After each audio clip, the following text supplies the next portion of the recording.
we created our values the first time that we needed to fire someone. The values came out of that practical use. It wasn't just like, oh, we got to get everybody on board and like excited about the work that we're doing. We go, how do we tell this person they're fired and explain to them why they don't fit in here? Welcome to the Agency Hour podcast, where we help web design and digital agency owners create abundance for themselves, their teams, and their communities. This week, we're joined by Tim Kelsey, Mavericks coach and the Managing Director of Pronto Marketing. Tim runs a team of almost 100 team members based in Thailand and the Philippines, which keeps me up at night. I don't know how he manages that many people. And so in this episode, we explore the tyranny of distance between team members, overcoming the fear of being vulnerable with your team, and the secret to managing 90 plus remote staff. We also dive into the rapid expansion of AI, how it's affecting global outsourcing, and how you can leverage it to deliver things more efficiently without being replaced. So if you're nervous about the impending robot uprising, or you're on the fence about expanding your team to Southeast Asia, then this episode is for you. I'm Troy Dean. Stay with us. Ladies and gentlemen, please welcome to the Agency Hour podcast, Tim Kelsey from Pronto Marketing. Hey, Tim, how are you? Good. How are you, Troy? I'm good. Thank you. Welcome to the show. Now, for those that don't know anything about you, just give us the too long didn't read version of who you are, what you're doing here on the Agency Hour podcast, and what you do for a living, what you do in your life, and where are you in the world? Great. Yeah, I can cover all of that. So I'm the managing director of an agency called Pronto Marketing. We're based in Thailand and the Philippines. So I'm coming to you from Bangkok, Thailand right now. I've been living here for the past 14 years. Kind of thought I was going to have a little adventure in Thailand 14 years ago and came here and then never left, and really enjoyed my time here and working at Pronto and all that kind of stuff. I also recently became a coach at Agency Mavericks, which has been super fun and exciting. So yeah, that's a big part of what I've got going on now. Yeah, I mean, a lot of my life revolves around those two things: running an agency and jumping into this coaching role now. But outside of work, I'm traveling and playing music too. I play the piano and trying to get some little creative energy in my life as well. All that kind of stuff. Awesome. And it's like, what is it, 6 a.m. where you are now in Bangkok? 6 a.m. So a little bit of an earlier start than I would normally be making, but happy to get out of bed and get the day rolling. I appreciate you being here at that time. By the way, Thailand is one of my favorite places on the planet. I had my honeymoon on Koh Samui, which is just a divine part of the world. Yep. I love Koh Samui. I've been there about 5 or 6 times, and love Thailand. Great culture, great people, great food. Love everything about it. Where are your clients mainly for Pronto Marketing? Where are your clients based? They're mostly in North America. I would say something like 80% of our clients are in the US and Canada, and the rest are in other English-speaking markets around the world: UK, Australia, New Zealand. We have a decent number in Thailand, but we've never really actively gone after Thai companies, and we've just felt like we've been a better fit for Western markets. And you're obviously transparent with these clients that you're in Bangkok and that your team are in Thailand and the Philippines. I know a lot of agency owners get kind of freaked out about, I can't tell my clients in, Sydney that my team are all in the Philippines because they'll think I'm ripping them off. Was that ever a consideration for you, or what would you advise people if they're in that kind of mindset? We are definitely transparent about it. I think there's kind of no way to hide it. I feel like that eventually it'll be clear that you have someone on the other side of the world doing the work for you, and it's better to discuss that up front and make sure people are aware of that rather than them being surprised and upset later. The unspoken part that we don't specifically say to our clients, but I think everybody knows, is that we're able to offer more affordable pricing because we're based in Southeast Asia, and the labor costs and everything around running a business is much lower here. So I think everybody kind of gets like, okay, that's why Pronto is more affordable, but we're still able to back that up with quality work. And we try to earn that trust with our clients as they get involved with us. One of the things that we talk to our clients about is that if they can learn to work with us, it's actually a great system to have someone on the other side of the world that They can drop a task for us at the end of their business day. Our team gets it right when they're starting their day. It gets done while they're sleeping, and they wake up in the morning with a new page ready for them in their inbox. When they think about it that way, it starts to make sense. We also do have team members who work US business hours. So if they want to talk in real time with someone, they can get on the phone. We have live chat, all that kind of stuff. So we've built these systems that help build in that reassurance that say, you're not going to like throw this into the void and not hear from us for a day or two until it like pops up in your inbox again. There's always ways to check in with the team member that has that task, or with other team members who can jump in on that task if it becomes urgent at some point. Yeah, we try to be really open and honest about all of that, and make sure that our clients are aware of all the different ways they can get in contact with our team whenever anything comes up, and they never feel like, oh, I have to deal with this huge time zone difference or anything like that. The other thing that I think is worth mentioning, right, is I just did a quick Google search of the population of Thailand, right?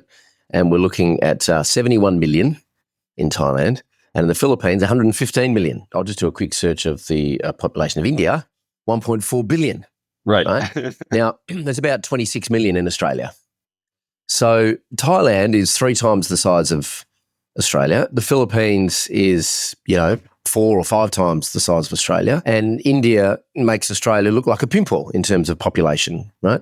So if you just look at the talent pool on pure maths, right, there's going to be more talent across, if you looked at India, if you just restricted your talent pool to India, Philippines and Thailand, you're going to be exposed to, 1.4 billion, over 1.6 billion people versus 26 million in Australia, right? Or 350 million in America or whatever it is.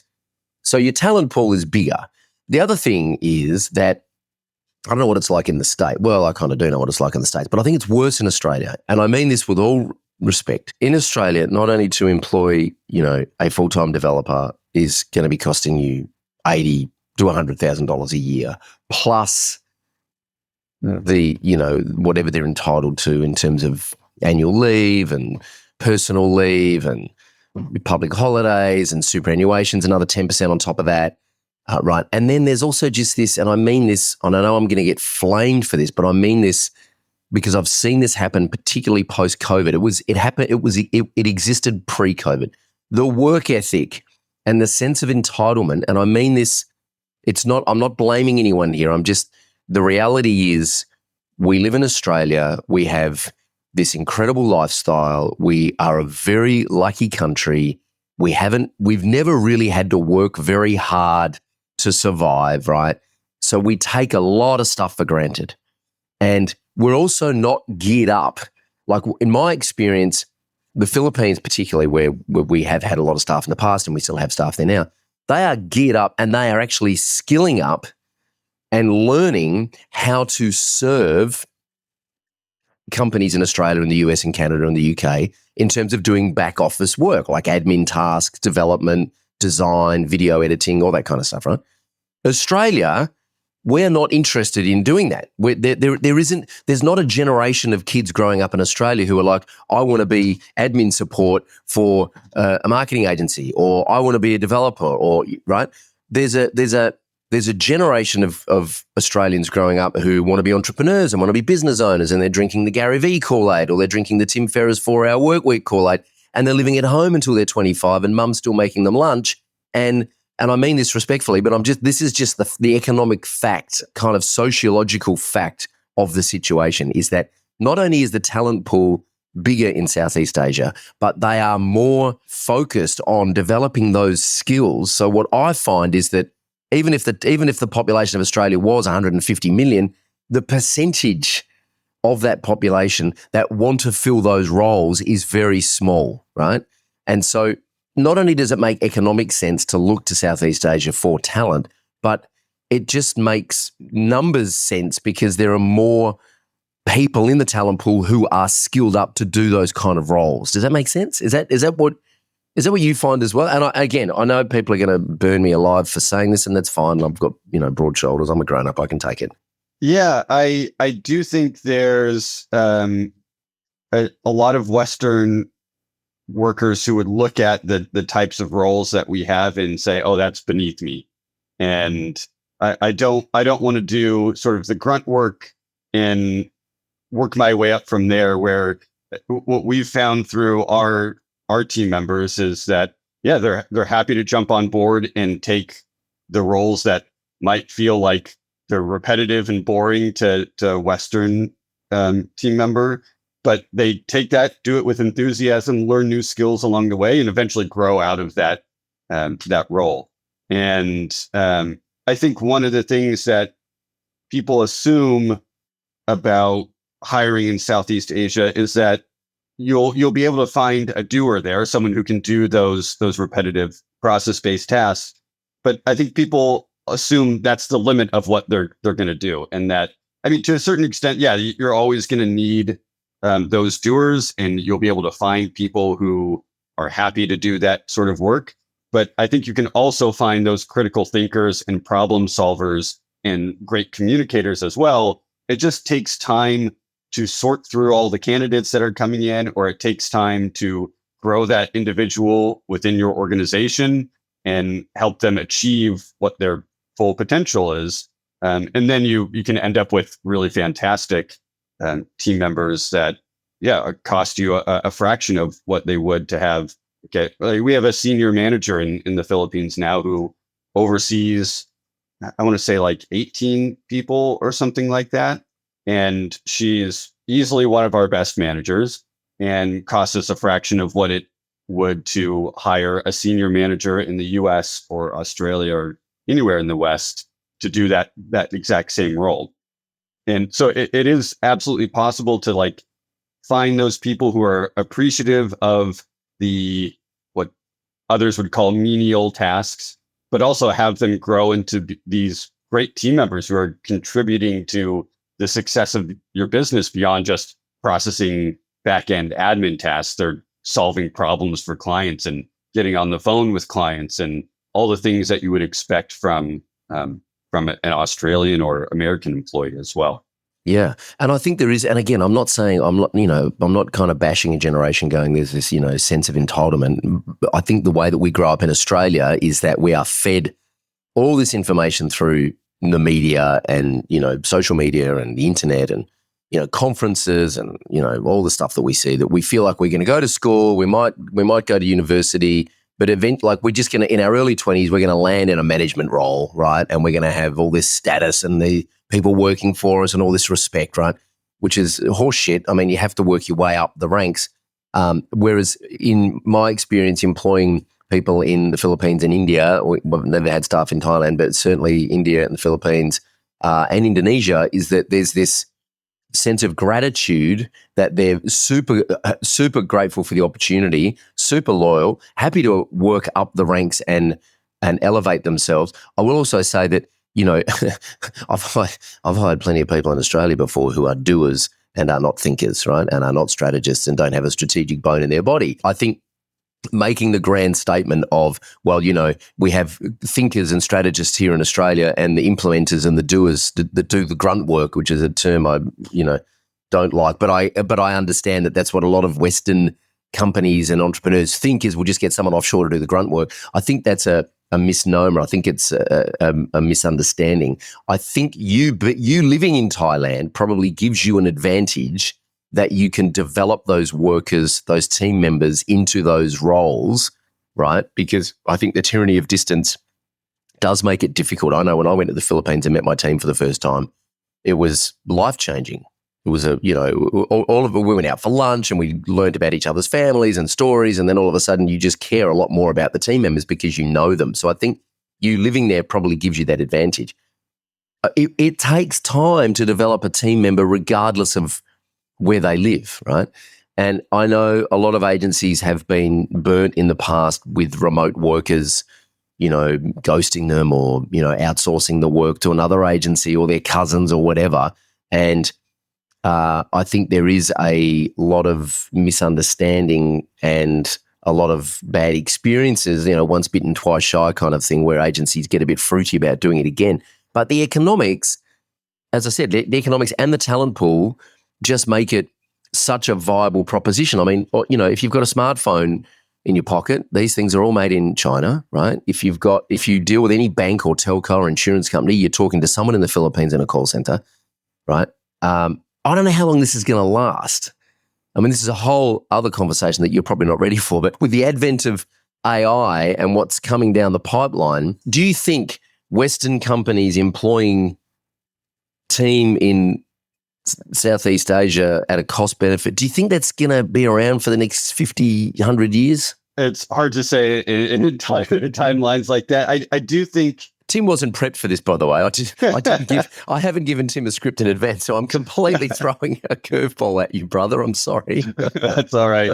I mean, obviously, AI is already changing the way that we work, and we're starting to experiment with it within our agency.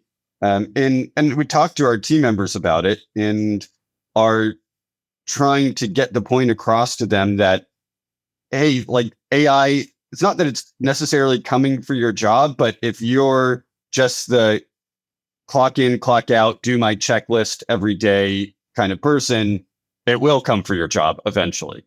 And you need to be able to do that level of critical thinking on top of what I was listening to this video that one of our team members made about how we could be leveraging AI to produce better content for our clients, or at least better outlines for homepages and blog articles. And he had a really good point in that video, saying that AI is the tool and you are the pilot, and it's really the pilot that determines the outcome. But the pilot has to be thinking about, what does that business need? What are we trying to accomplish with this blog article? What keywords are important that we want to be ranking for in the broader SEO strategy that we're going after? And that's what makes the output from AI better. But if you're not able to start seeing those bigger picture things, or at least start working towards it now, there will be a day where, if you see your job as write words on page, publish blog article, you're done. And I mean, AI can already do that and can replace do it to that extent.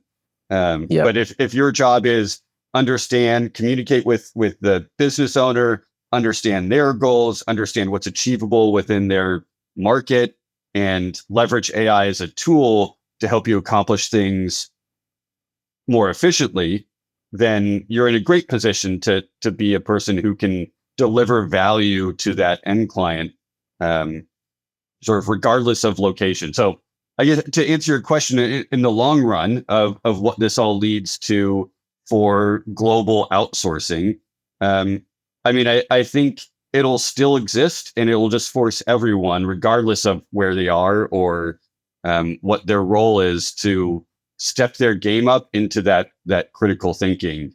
But in 50 years from now, AI is, maybe we're all just going to be, like the people from WALL-E, just in our little floating chairs. AI is doing everything for us, and we just sit back and relax all day.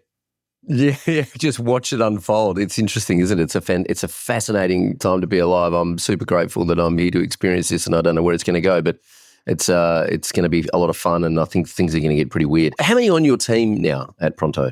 We have about 90 people. So I think 60 to 70% in Thailand, the rest in the Philippines. We also just started hiring in Central and South America as well, just sort of expanding. We found that, there's a lot of night shift people you can find in the Philippines, and it's like there's actually a support system around working the night shift and like all the call center stuff that goes on there. But we've also found that it's hard for people to sustain that still, even if they have come in and said, oh yeah, I'm totally fine working the night shift. I've worked the night shift in the past. It's sort of like 2 to 3 years into their time with Pronto, they go, okay, is there any chance I could get off the night shift? And like, we don't want to lose great people just because they're burnt out from the night shift. I totally understand that. So we're starting to hire in Central and South America as well. It's a more sustainable long-term way of serving U.S. business hours. We're starting to turn into a pretty large global workforce. Great. Well, congratulations. 90, that just gives me hives thinking about it.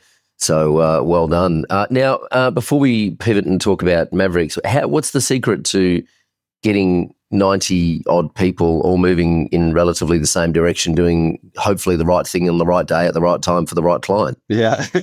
I think there's a ton of stuff. If I were going to distill it into one thing, I think it's repeating your like why, your overall message and mission and purpose, repeating it over and over again to the point where you're sick of saying it. Like I kind of imagine, that the rock star band that has to play their hit and they probably hate it years down the road because they're tired of doing it. It's like you should feel that way about repeating your values and your mission.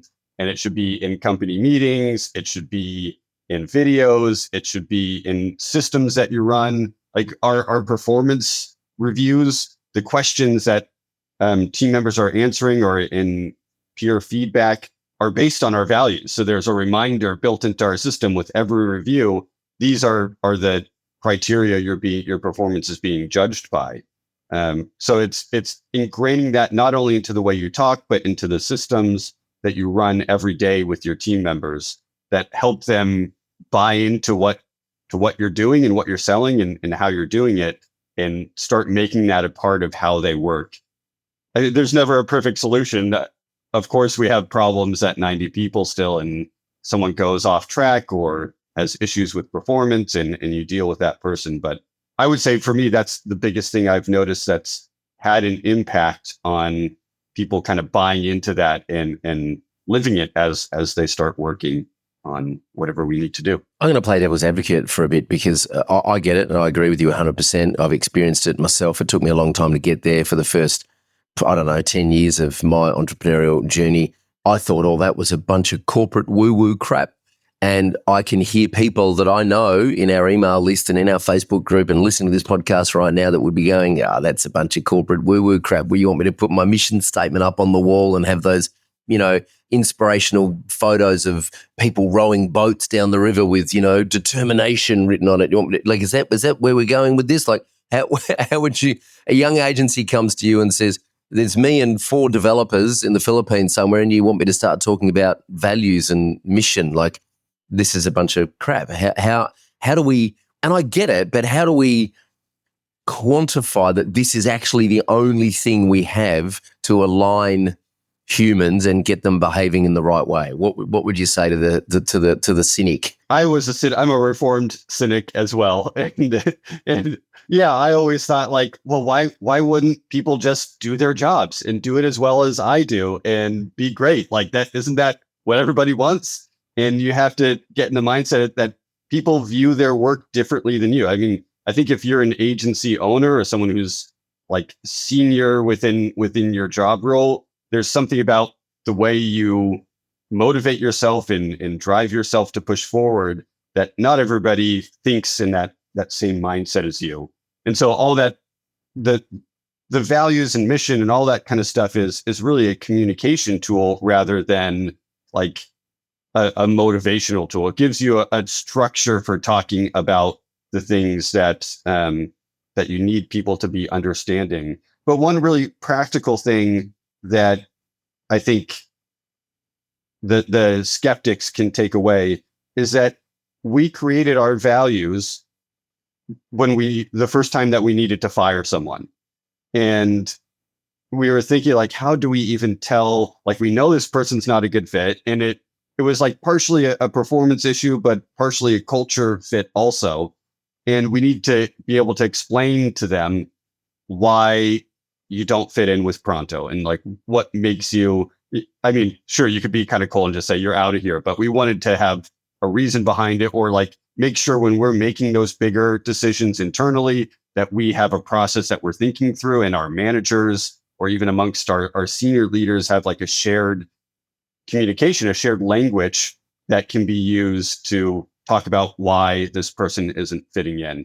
The values, when we first wrote them, came out of that practical use. It wasn't just we got to get everybody on board and excited about the work that we're doing. We go, how do we tell this person they're fired and explain to them why they don't fit in here? So I think there are very practical uses for it that aren't necessarily apparent at first. And it does, you read a book about it and you go, yeah, that sounds nice, but shouldn't we just be doing the actual work for our clients instead of spending time talking about who we are and what we do.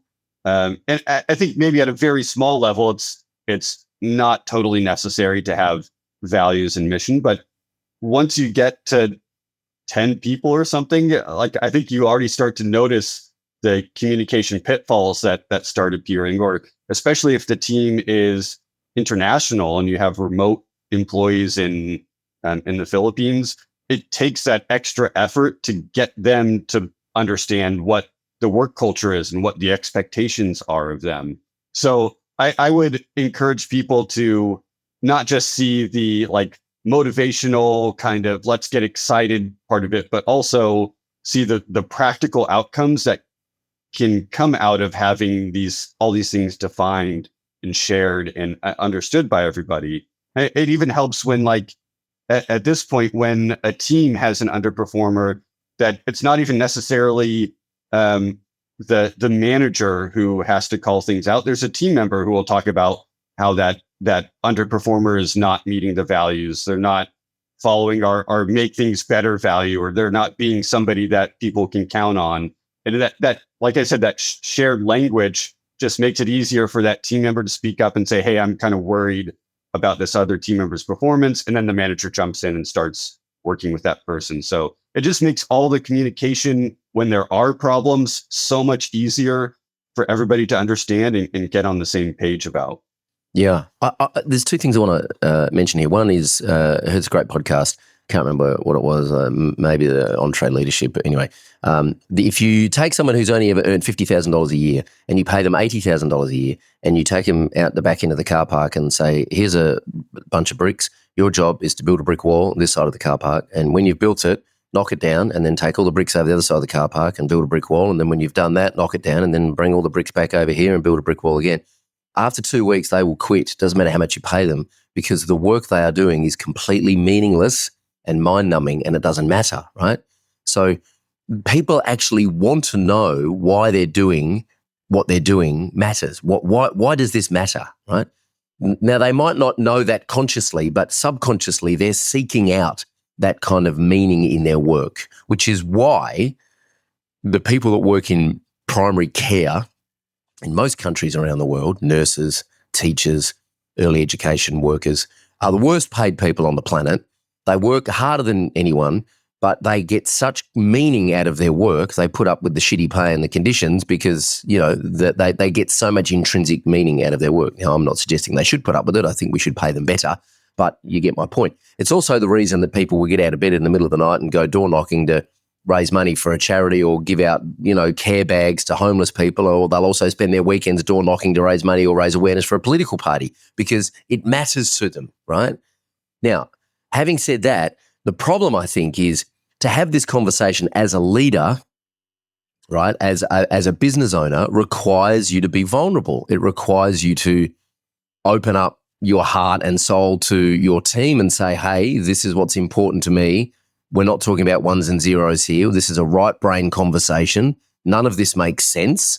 It's not logical, but this is how I feel, and this is why we do what we do for our clients, and we want to have this conversation, and it requires you to be vulnerable, which is hard. A lot of people are scared of being vulnerable, particularly engineers or developers who work very left brain. They're not great at being, you know, talking about how they feel. And so then it's just easier to say, well, I had this conversation with a Maverick Club member the other day. It's easier to say, well, you're not working out. I don't know why, but you're just not working out, so you're fired. I'm going to hire someone else. The problem with that is it costs time and money to hire people and recruit them and train them up and get them into your culture. So having the conversation about values and why we're here and all that kind of stuff, while it's an awkward conversation, pays dividends down the track, because you generally, and I can look at an agency and if they've got a problem with their team and I start asking the questions about vision, values, mission, and the agency owner stares at me blankly, I'm like, well, here's an easy fix. You know, we just got to get people on the same page. But how do you overcome that fear of being vulnerable with your team? Because as leaders, we're supposed to be strong, right? We're supposed to be the ones flying the flag and, you know, leading them into the charging the troops into battle. How do you be vulnerable? I would say I still struggle with that sometimes, especially like when I'm addressing the whole company in a meeting or something like that. I feel like I need to put on this brave, positive face about everything.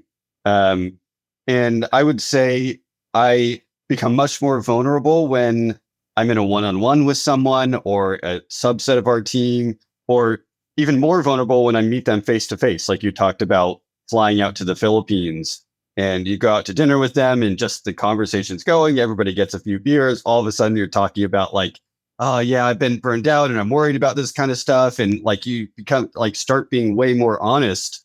And I think that's when, I mean, they start seeing you as a human and someone that they care about and like buy into like the place you're trying to take the company to. So I would say like, yeah, there's different approaches to how you communicate in sort of what I would call like your official company communication in a meeting or a video that addresses the whole company. But I would encourage agency owners to just spend some time getting to know their employees on a personal level.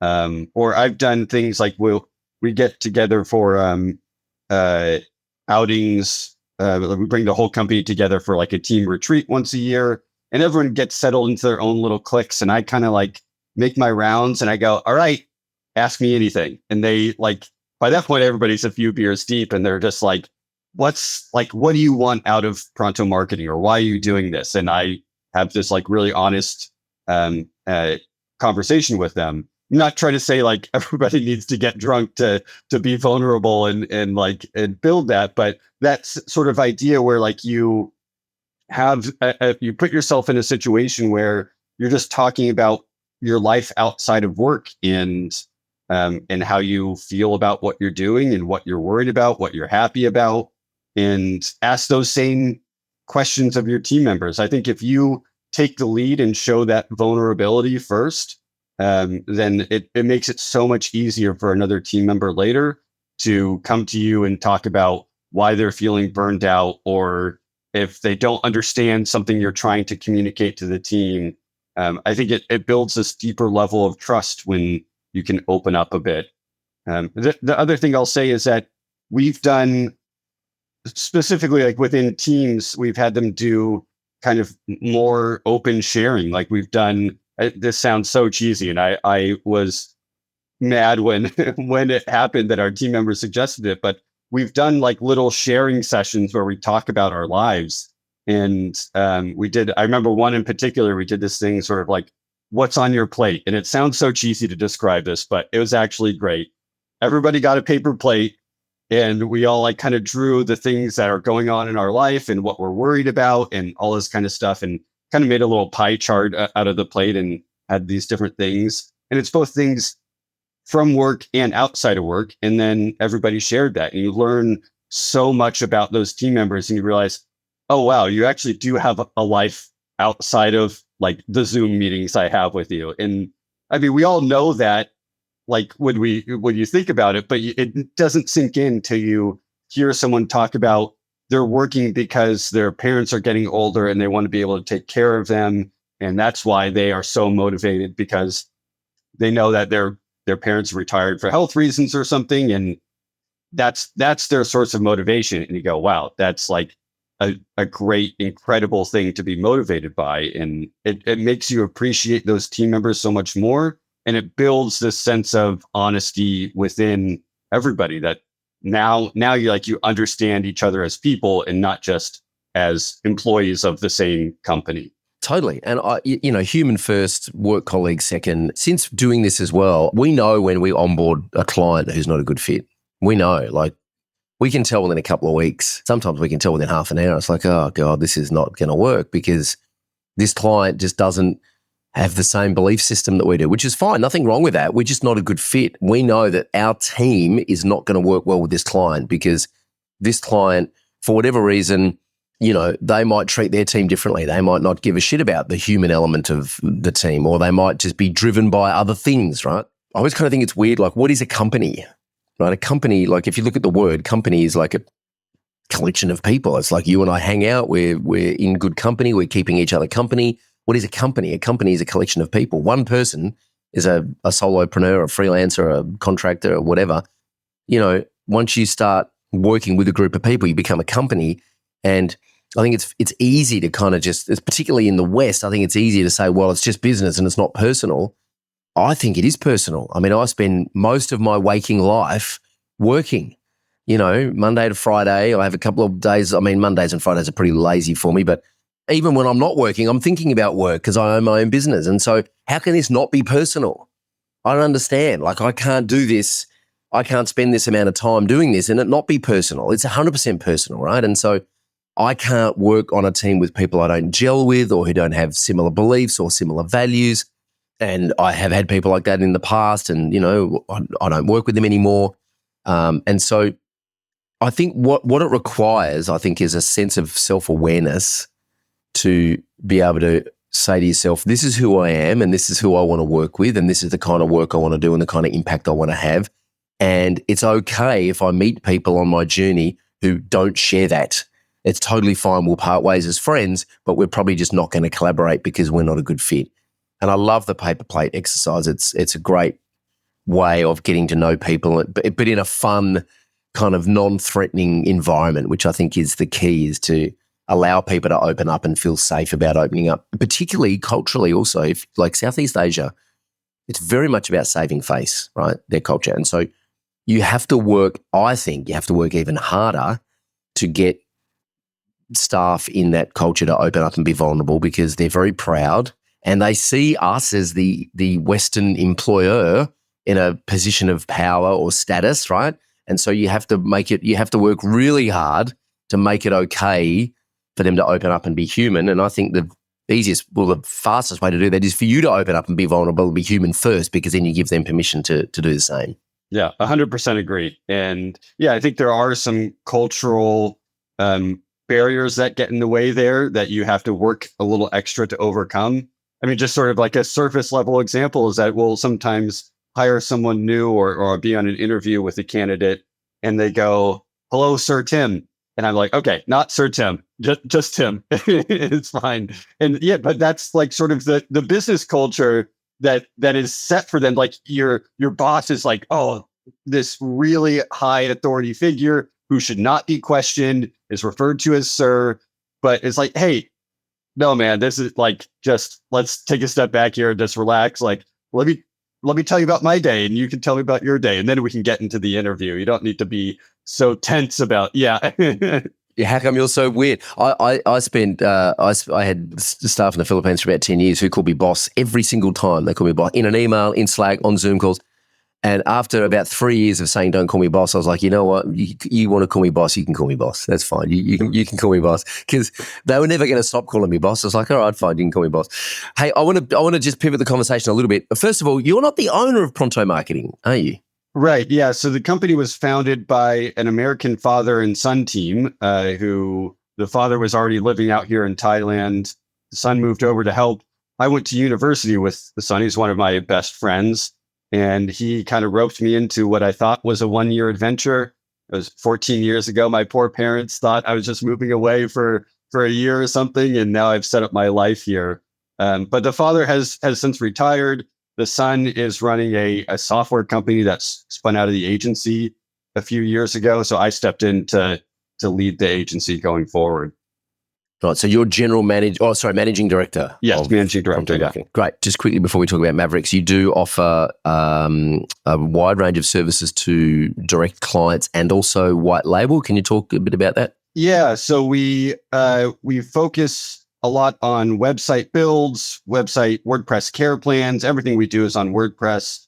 And we also offer SEO, PPC, blogging. And yeah, all of that is available to our retail clients. And over the last year and a half or so, we've been offering it to agencies as well in a white label environment.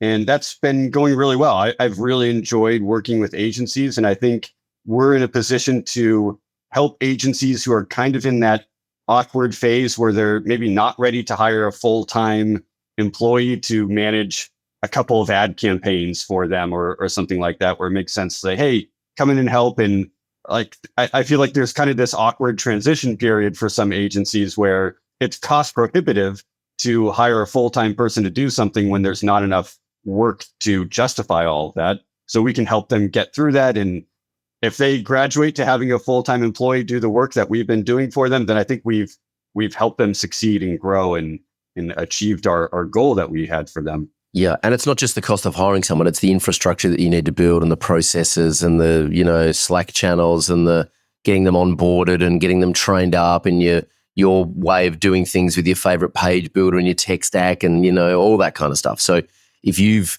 as an agency, if you've solved a lot of those problems already, then kind of like almost renting your team and your infrastructure out to another agency just allows them to move quicker. I've done this in the past where we hired a sales agency. I knew the sales process that I wanted to build, which is completely pivoted now, but that's a whole other conversation.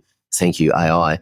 But I hired a sales agency for 9 months, and I watched everything they did, and I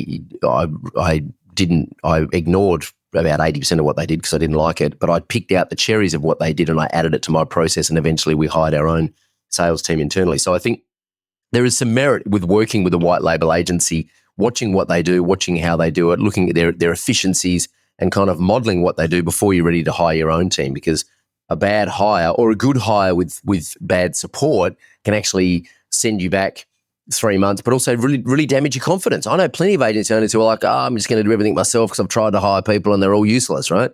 And of course, that's, the problem usually exists between the keyboard and the chair, right? Not on the other side of the Zoom call.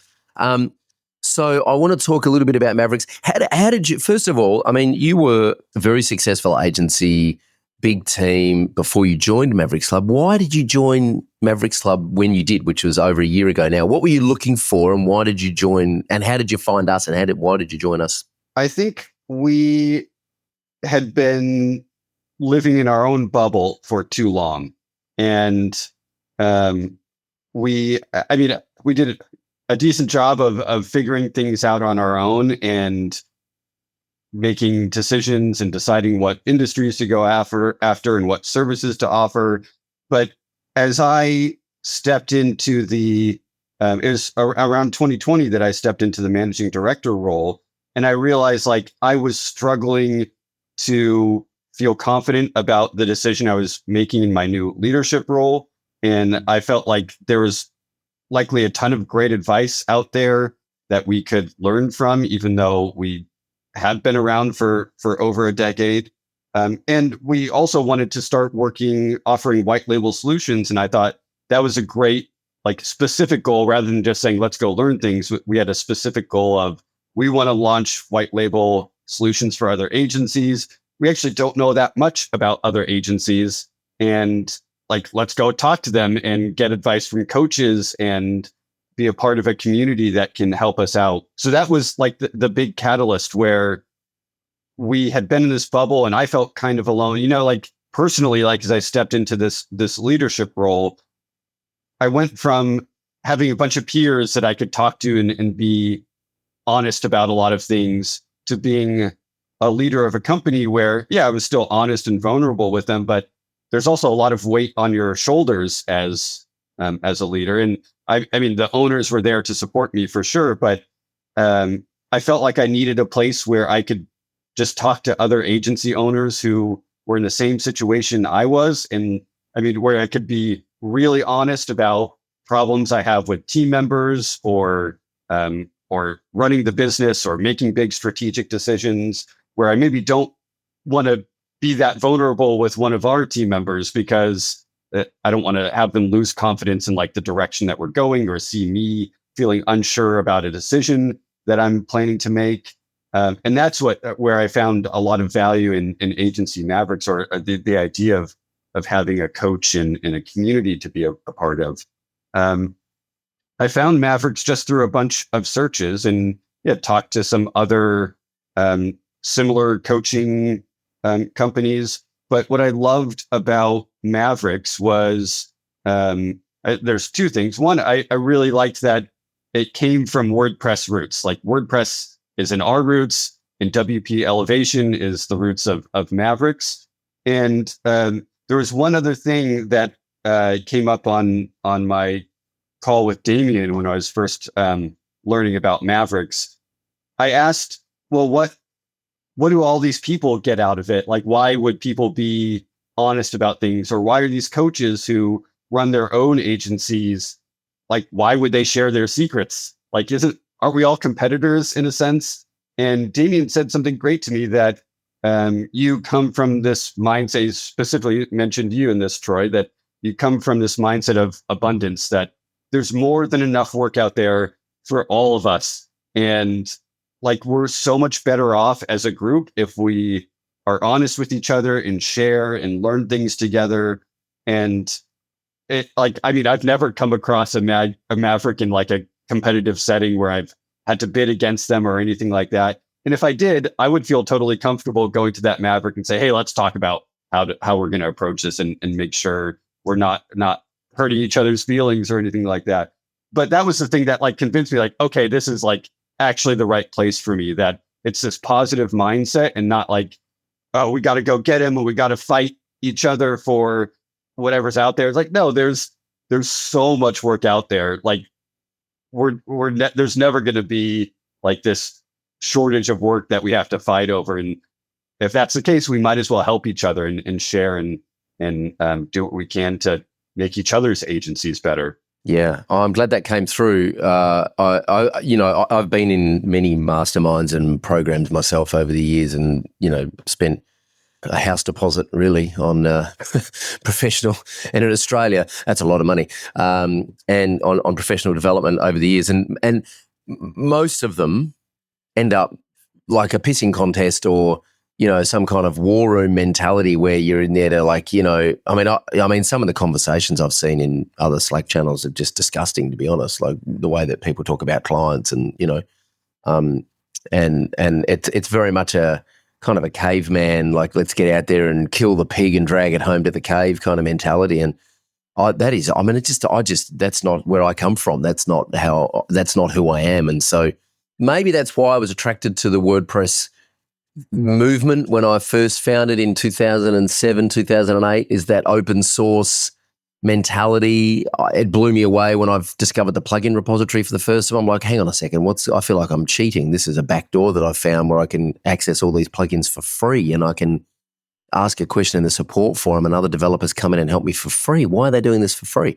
But then being immersed in that world, I think just really kind of helped shape my business mentality as well. And so it's, very much, we're a commercial for-profit organization. I make no bones about that. But I also think of everyone in Mavericks as co-opetition. We're in the same space. We're doing similar work for similar types of clients, but we're all cooperating and helping each other. And a rising tide, lifts all boats kind of mentality. I know a lot of people on the outside and even some people on the inside kind of think, well, it kind of looks and feels a bit like a cult, and that's okay. There's no dangerous Kool-Aid to drink here. No one's doing anything weird. I think of it as like a big family, and you've been to Mavcon, you know what it's like. I love hanging out at Mavcon and getting to know these agency owners and hearing their stories and hearing, their struggles and their successes. It's not all rainbows and unicorns. And so I'm glad that came across in our marketing and our sales conversation, and I'm glad that you joined. And then how did the conversation start for you to become a coach? Because I wasn't. It was just, I think Johnny reached out and said, I think Tim Kelsey should be our next coach. I'm like, okay, who's Tim Kelsey again? And I kind of had to dig in and learn about you because I don't interact with everyone here. But so how did that come? How did the conversation with you and Johnny start? Yeah, he just came out and said it. There wasn't a lot of like lead up to it. He scheduled a call and just said he wanted to talk about some stuff. And he sort of said, hey, I think you'd be great at this coaching role. You've been a huge help within the squadron that I was in with him. Johnny was my coach. I mean, my first thought was, well, why me? Like I'm who am I to be a coach and guide these other agencies? But after talking about it with Johnny a bit more, I realized that I have a lot of experience and have gone through a lot of the things that other Mavericks members are experiencing, and that it's less about like coming across as I'm the expert who knows everything, but I'm the person who can share my advice and also point them in a direction to get advice from other experts.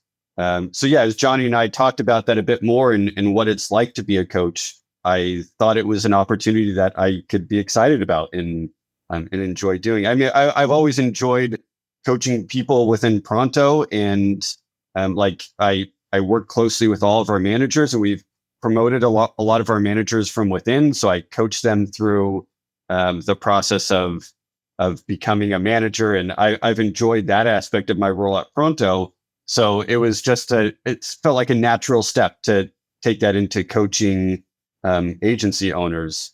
So yeah, Johnny just came out and said it, and then he had to do a little convincing to me that I could actually do the job, but I'm glad he did. Yeah. And it's like, I find it's more kind of Johnny and I have spoken about this a lot. It's more a kind of the role of a shepherd, really. It's like, clear the way, get rid of the obstacles, kind of guide you on the path. We're not without our imperfections, right? Coaches are not, we don't have all the answers. We're just here to help you figure out what you should do next. I think that's probably our biggest job, really, is to help the client, help the agency to figure out. And I think as agencies as well, I think it's our job, as consultants with our clients, is to help them figure out what they should do next, what the strategy is, and then keep them accountable, get them connected with all the resources. And I think a lot of it is just believing in them, just saying, well, you wouldn't be here if you didn't believe in yourself. We all have doubt. We all have days where we want to, walk off the bridge, and you've got this community of support here. So it's okay. Like, go out there, make some mistakes, fall over, come back. We'll help dust you off and put your wings back on and get back out into the wild. And I get the, you would have had a lot of questions before becoming a coach. Like, well, I don't want people to think I've got all the answers because I'm not perfect. And so I'm glad Johnny was able to kind of narrate that for you. He's a fabulous coach, and I think he does a great job and I think a big part of our job is actually just holding space for each other and letting each other kind of have some space and time to figure things out and work things through and have that sounding board and feel less alone, because it is, you've said it's at the top, it's a lonely existence, isn't it? I agree that a lot of coaching is just, listening and then kind of processing all that information and providing this outside perspective. Because agency owners, sometimes we get in our own heads, or we're so busy with the day-to-day work that it's hard to take a step back and see the bigger picture and what that next step should be, because we're worried about that client email that just came in, or the employee who's fighting with another team member, and you got to step in and mediate that problem. So yeah, I've found that coaching is often just giving the Mavericks members, space to talk about what's going on, share the bigger picture. And then often they already have the answer, but they don't see it just yet because they're so worried about everything going on around it. And say, hey, did you think about this? Like, you just pointed out this specific thing. That seems like the place you want to focus on. So yeah, I think it's just, sometimes an outside perspective is all you need to see things more clearly, because this goes for work and for life in general. You're just so focused on the smaller things or you're worried about something that actually maybe isn't that big of a deal in the long run. But having someone say, hey, it's okay for you not to worry about that and focus on this other thing instead, because that's what's going to move your business forward, sort of gives you that permission to say, okay, yeah, you're right. I don't need to worry about this problem client who's causing me headaches. Maybe I should just fire them so I have more time to focus on sales and marketing and growing the business. Yeah. The other thing that happens, I think, when you coach is that you become a better agency owner, you become a better leader, because, Ed Dale, one of my very early mentors, taught me something that he was taught by someone else, and I can't remember, it's all been handed down from the Roman Empire, hasn't it? Is that if you think you know something, teach it. Because when you teach something, we fill in the blanks a lot during the day, right? There's a lot of gaps that we just fill in through instinct or experience or, whatever it is. But when you try and teach something, you have to kind of codify, particularly in the knowledge world that we live in. We're all knowledge-based workers, right? We're not manufacturing cars or, iPhones. So we're dealing with kind of ones and zeros and the intangible. And when you teach, particularly a lot of what we do in Mavericks Club is teach soft skills, right? We're not teaching people how to build websites or how to run SEO campaigns. We're teaching people how to communicate and how to manage other people and how to manage themselves and how to, all those kind of soft skills that in order to codify that, you really have to slow down and think about what is my process? What is my process to communicate with team members who are underperforming, and that actually forces you to refine your process. And one of the reasons I love having parenting conversations with other parents is because I think it makes me a better parent. Every time I talk to other parents about parenting, which is probably the most challenging thing I've ever done, you reflect on what you're doing and go, oh God, why did I do that this morning? That's you idiot. Like, it's just like that, and so the talking to other people who aren't where we don't, it's not your business is not my responsibility. Even if I was your coach, your business is your responsibility, right? So I'm all care, but no responsibility. It's your responsibility to run a successful agency. I care about it, but just the fact that I'm talking to you about your challenges in your agency, I then come back to my business and say, yeah, you know what? I just learned something from Tim about the way he approaches this, or we just solved a problem. I come back to my business and go, why the hell am I doing that? Like, I should just listen to my own advice. So I think it helps us sharpen our saw. Hey, we're almost out of time. This has been the longest episode we've done for a while. I could do this again, and I will definitely have you back on the podcast again, because you were here in Melbourne a couple of weeks ago. We went and had lunch, and I just feel like we could talk about this stuff. You've just got such a great energy and a great disposition and a lot of wisdom and a real humility that I really enjoy, man. So I really like being around you, and I'm looking forward to having many more conversations with you. And I'm looking forward to hanging out with you on the Gold Coast in a few weeks at Mavcon. I'm really looking forward to that as well. I'm so stoked for Mavcon. I can't wait. There's so many Mavericks in Australia that I haven't met in person yet, because I met all the Americans and a few of the Brits in Mavcon US last year, but excited meeting this other half, especially people that I coach, finally getting to meet them in person, and they're not just faces on a screen anymore. Yeah. It's going to be amazing. I'll make sure Max gets lots of video of your facial expressions when you meet people for the first time. Awesome. Hey, Tim Kelsey, thanks for joining us on the Agency Hour podcast. I really appreciate you, brother. Cool. Thank you, Troy. Hey, thanks for listening to the Agency Hour podcast, and a huge thanks to Tim for joining us. I always love catching up with Tim, and I can't wait to see him again at Mavcon. Speaking of Mavcon, if you want to get a taste of Mavericks Club and tap into an amazing community of agency owners, Mavcon has been described as life-changing. We still have a handful of tickets left for our event on the Gold Coast. I'm not sure when this episode goes out, but if you miss the Gold Coast, you can also come to our US event, which will be in San Diego in October. So we'll pop the links in the show notes so that you don't miss out. All right, folks, remember to subscribe and please share this with anyone you think may need to hear it. And remember, Finland has the most metal bands per capita. I'm Troy Dean. Let's get to work.